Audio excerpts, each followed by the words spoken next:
'Tis the season for gifting. Stick around and we'll show you some great ideas of how to present those quilts.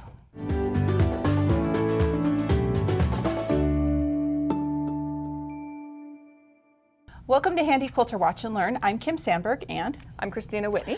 And it is that wonderful time of year when we get to give away all of the fabulous quilts that we've been madly making for the last few months, right? I don't know about you guys, but I always feel like the fall is high quilt production season. Yes, we call them the December quilters. Yes, we do. Yep. Those people who madly are making quilts to be given away in December. There's lots of opportunities for gifting.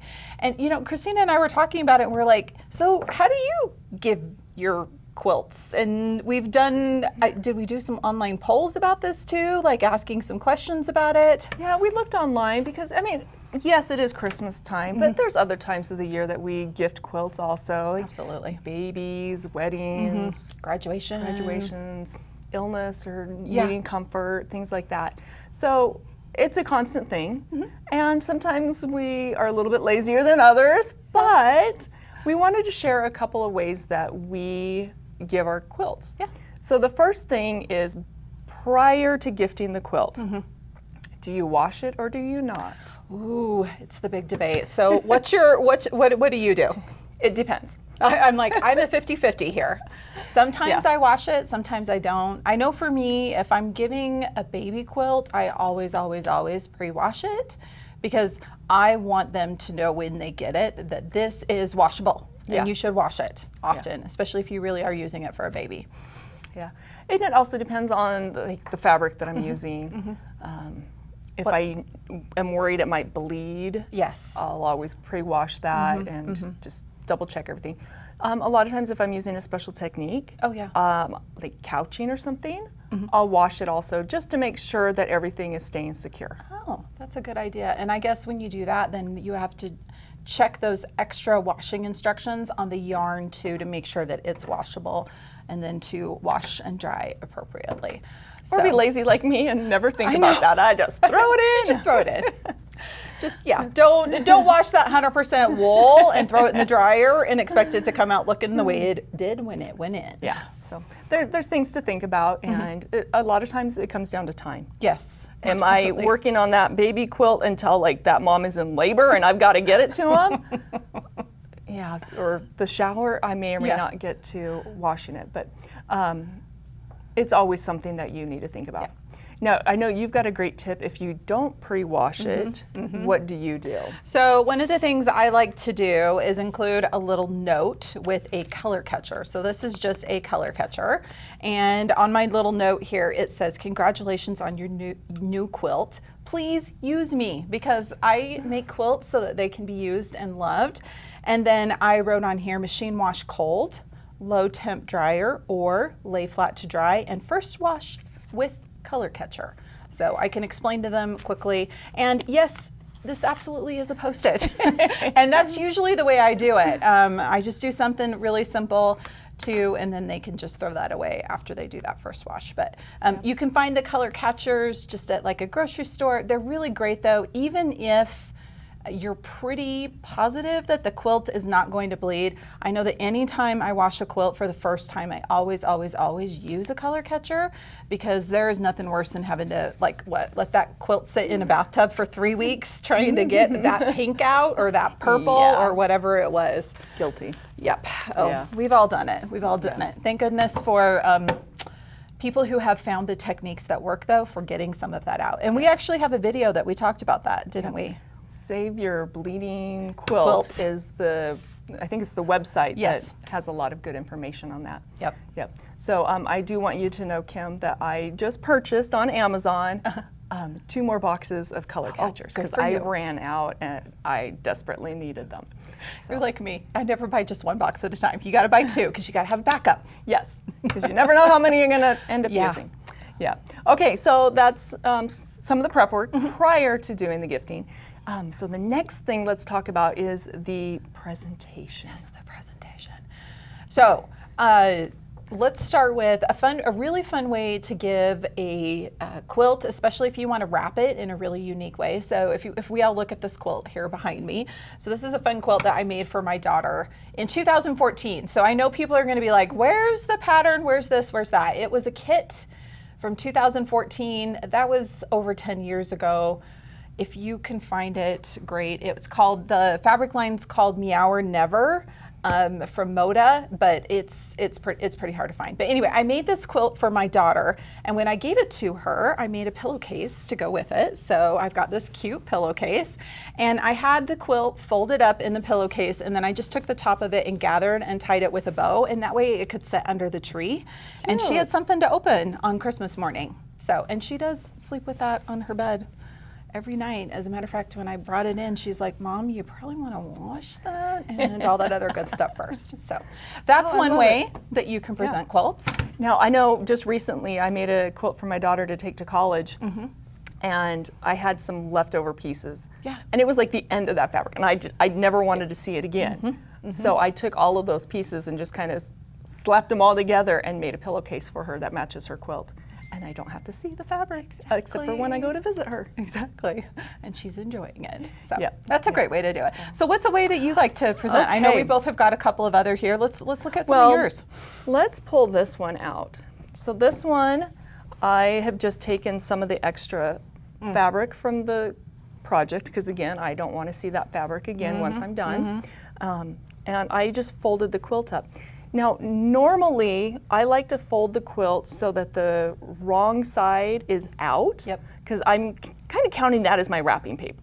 I agree. For this particular one, I actually wrapped it the other way because it has this cute little sheep on it. Oh, how fun. So I left that in the center, but then I put the bow right over the top. Well, you can always asymmetrical that bow. Yeah, you could do like the two corners, things like that. But yeah, so if you want the quilt to show ahead of time, that's a way to do it. If you want to hide it and have it be a big reveal, fold it with the right side in. Okay. And attach a little note so that they know who it's from. I never do. I always forget, hence Post-its. Yes. I'm like, if they don't know it's from me, they don't deserve it. No, They don't know the true me if they don't know that the quilt was from Kim Sandberg. Yes, exactly. Okay, so that's one way. Okay. This is kind of the more generic way. Yeah. Hey, just wrap that baby up. A good old gift bag. I love it. And I didn't even put tissue paper or anything in there because, you know, it's folded right side out, or right side in. And let's talk about bags for a second. So I know Do you want it back up or just... No, it's fine. I just want to let everybody know that it is perfectly fine to gift a quilt in a garbage bag. Absolutely. However, a plastic garbage bag, just a little tip, use a clear one. That way somebody doesn't accidentally think that it's the big black bag full of wrapping paper at the end of all of the whatever, and then that ends up in the trash. So I can't remember who it was. There's somebody pretty well known that had a husband that, and actually it's probably happened to more than one person, but where the trash was taken out without being asked. I'm sure the husband or the significant other did it, but unfortunately there was something a little valuable in that bag because we did not look inside. So clear bags, always a good idea for something like that. And if you don't have a clear bag or you don't want to use a clear bag, I know I'm a dork, but I take my colored painter's tape. And I'll wrap around that and write on it what it is or something, just so that there are no mishaps. Yes, because that would be the worst. Oh yeah, so sad. Okay, another thing that people sometimes do is they take their quilt and they'll make a cute little label. Mine's not so cute, but they can write a story on there or the information like, oh, this was made with love from grandma for so-and-so, and put the date on it. Mine says created by Kristina Whitney 2024. But they'll put the label on the quilt and then have it folded so that that label is the card. I love it. That's actually a great way to do it because that way you don't have to use a Post-it. And it's attached to it. The people will be able to find it if they, want to send you a thank you note or something. Yep. Yeah, absolutely. Okay. So you want me to show mine, Yes. and then we'll do your last one. So this is the way I usually gift quilts. I fold them so that the backing is showing, and then I just roll them up. And I always think it's fun to have a little bit of that roll with just a little bit of a peek of what's on the front of it.